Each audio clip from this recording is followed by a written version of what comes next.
Hello everyone and welcome to Noodle Journey, your destination for detailed and informative reviews of the instant noodle universe. And today I've got one of two brand new varieties from Ramen Bae to review for you. This is their kimchi mix. Before we get into the review, please remember to give this video a thumbs up and subscribe to the channel so I can keep doing these in-depth reviews. I talk about Ramen Bae a lot on this channel and on Reddit whenever it comes up, and so I'm always one of the first people in line when they launch something new. And now their last flavor, the spicy garlic mix, had a lot of great ideas, but was conceptually flawed by the presence of too many other ingredients, especially dehydrated egg. And the dehydrated egg that I tasted in my package had an off-putting, fishy, chemical aftertaste that I did not enjoy. But that didn't sour me on Ramen Bae as a brand, and here's why. They actually listened to the feedback about the eggs, and they will be drastically reducing the egg content in future batches of the spicy garlic mix. And that's what I love to see a company do.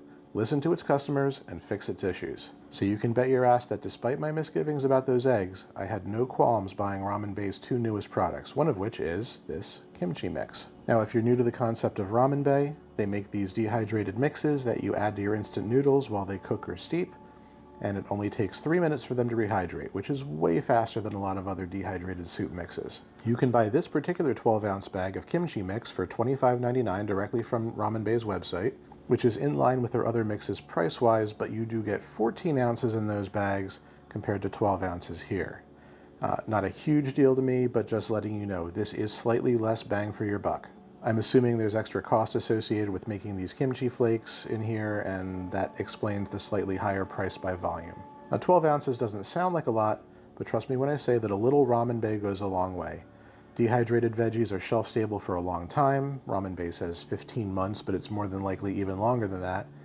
And you really only need 1 or 2 spoonfuls at a time in your noodles. So for you Asian food novices out there, I've explained what kimchi is many times, but I'm happy to explain it again because there's one point that's really relevant to this review. Kimchi is a Korean side dish made with fermented vegetables mixed with salt, chili pepper, garlic, ginger, and usually a salted seafood element for some extra umami, like fish sauce, shrimp paste, something along those lines. And while the vegetables that go through this process can be anything from radishes to cucumbers to scallions, most of the time it's cabbage, like what you're going to get in this mix here. So let me open this up and we're going to look at the ingredients.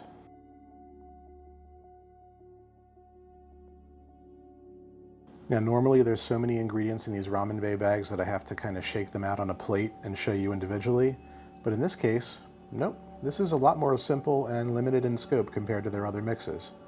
We've got kimchi cabbage flakes, of course. You can see shiitake mushrooms in there, carrots, green onions, and tofu. That's it. Remember earlier when I said there's usually a seafood element to the kimchi fermentation process? Well, not in this kimchi. Ramen Bae opted to use a vegan kimchi recipe here, which I think is a great idea. Unless you're a kimchi purist who needs that seafood element, I think making this a vegan product is smart, because it opens this up to a huge range of customers. I also really like that this is a tighter variety of ingredients. There's only 5 things in this bag, compared to the kitchen sink approach Ramen Bae took with the spicy garlic mix. That means there's less of a chance of someone being allergic to an ingredient, and it really lets the main ingredient, kimchi, shine a little better, as opposed to the spicy garlic mix I keep bringing up where the actual spicy garlic got lost among the eggs and fish cakes. So smart moves this time, Ramen Bae. This is a good idea. And also, can I point out how vibrant and red this kimchi is compared to the dark little blobs in the Nongshim kimchi soup I reviewed in episode 146? These flakes have a much more appealing color and are a lot larger than those were too. Okay, so now is where I talk about what I'm putting this in for the review.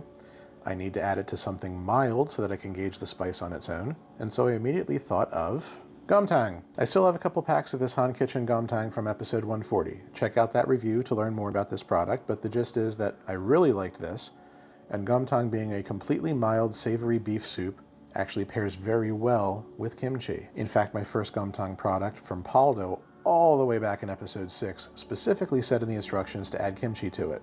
And so that's what I do almost every time now. Putting kimchi in this broth should make both the broth and the kimchi, chef's kiss. So this is what I'm going to use today. We'll talk about other uses at the end of the video, but if you don't get that far, rest assured that this is a super versatile product as long as the kimchi flavor is correct. So I'm going to go cook this Gomtang, add a couple spoonfuls of the Ramen Bae kimchi mix. I'll be right back.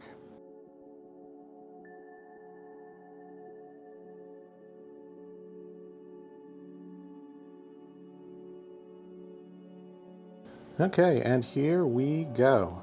Got some really sizable kimchi flakes that rehydrated in here. Huge chunks of shiitake mushroom. Decent sized pieces of carrot. And there's the tofu. And of course you can see the green onion kind of sprinkled around. One thing that I don't think I've really brought up before in any of these Ramen Bae reviews is because dehydrated vegetables suck up water, you're going to probably want to put a little bit of extra water in your broth when you're making these. If you're draining the noodles, it doesn't matter.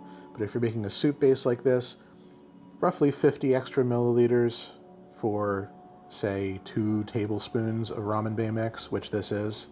2 heaping tablespoons, I should say. So just account for that, otherwise you run the risk of your broth getting all sucked up by the veggies, and then you get kind of a sludgy sauce instead. As far as aromas coming off of this, the Ramen Bae mushroom and kimchi has definitely turned this into more of a cabbage and mushroom forward aroma, which is not a bad thing if you like these ingredients. I think it smells great, but it has actually changed the aroma profile of this broth, so be warned. It's not nearly as strong as the fermented cabbage smell that you might get when you open a jar of refrigerated kimchi. It's much more mild than that, just in case that bothers you. So let me give this a try, and I'll try to get a bite of each ingredient with the broth.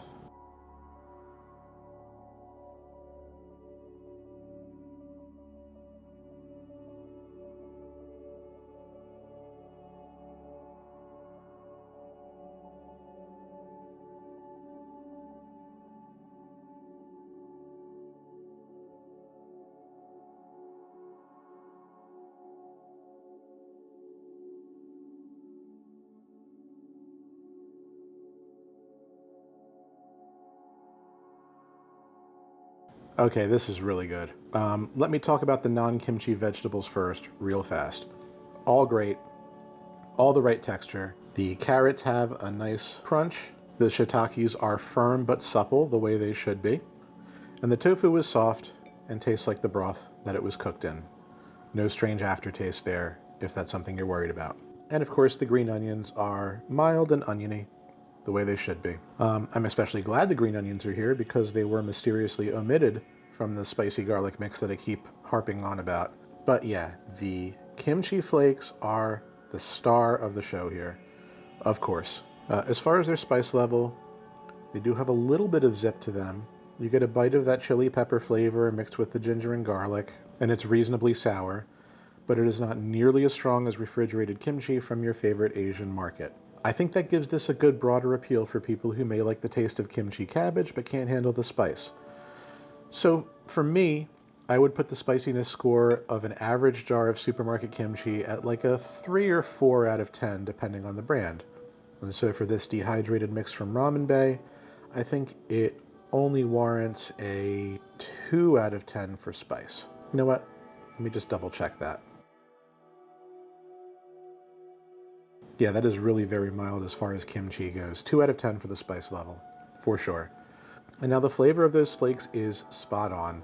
That sour fermented flavor is in every flake. That sweet cabbage flavor is pretty mild, and it has an appropriate crunch to it. And like I said earlier, look at the size of these flakes when they rehydrate. Really nice. Way bigger than what happens when you rehydrate the flakes that come with Nongshim or Samyang's products. So because this kimchi is mixed into a broth that has its own umami elements to it, I don't miss the extra umami flavor that the seafood would bring in a traditional kimchi recipe. If you do crave that extra tiny bit of umami punch, then you might want to add a dash of fish sauce or even just plain old MSG when you cook with this mix. But personally, I don't notice or care that the seafood is not here. So we've got a tasty, great mild kimchi on its own, a nice, focused, limited scope of other quality ingredients, vegan friendly, and a wide variety of uses for this mix. So what is there to complain about? Well, you may balk at the missing 2 ounces compared to the other Ramen Bae mixes, or you may wish this was spicier. Neither one of those things is egregious enough for me to dock points, and I actually think the milder spiciness is a point in its favor if it gets more people to enjoy kimchi.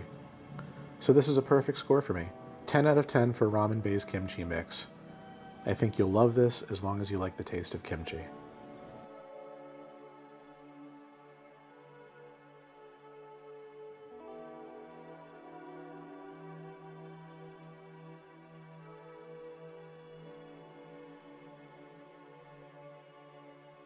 Yeah, I'm really glad to see that Ramen Bae has come out with another stellar product. I think that focusing on the main ingredient and limiting the scope of the additional ingredients was the best thing they could have done here. They didn't bog this bag down with unnecessary things like fish cake or dehydrated eggs. They made sure the kimchi was the star here. They made sure it was a good kimchi recipe. And all of that shows that they listened to their customers about making sure their mixes appeal to a broader demographic. Now, personally, I would have loved some sliced garlic in this as well, but I'm perfectly happy with what's here. So what can you use this in besides gomtang? Well, first and foremost, just about any Korean instant noodle product will go with this. I'm honestly hard-pressed to think of any of the major Korean soups or stir-fries that would clash with a simple kimchi mix like this. Beyond that, I've seen a lot of people like to add kimchi to their Japanese ramen as well. And yes, I'm fully aware that you're mixing Korean and Japanese food when you do so, and you run the risk of drastically changing the flavor of the Japanese base. But honestly, this could work really well in a yakisoba or a tonkotsu, or any Japanese noodle that you want to spice up. Just remember that while the other 4 ingredients aren't going to change the flavor so much, kimchi can really affect milder flavors. So make sure you're committed to it when you do it. And you know what, now that I'm talking, I think this mix would probably go well with even mee goreng, now that I'm thinking about it. So if you buy this, experiment with it however you like, and let me know in the comments what you end up using this in and how it goes. So that's it for this review. If you love the taste of kimchi and find it difficult to find in stores near you, or you just want something that's more shelf stable, this is a great product and you won't be disappointed. If you hate kimchi, maybe something else from Ramen Bae appeals to you, so check them out and check out my other reviews of their products. Like I mentioned at the beginning, they did release one more new product alongside this one. And while I could have combined both into a single review, I wanted to save that one for its own video because I have different plans for it. So stay tuned for a future review of Ramen Bae's dried enoki mushroom bag, which will be coming soon. I hope you'll join me next time here on Noodle Journey.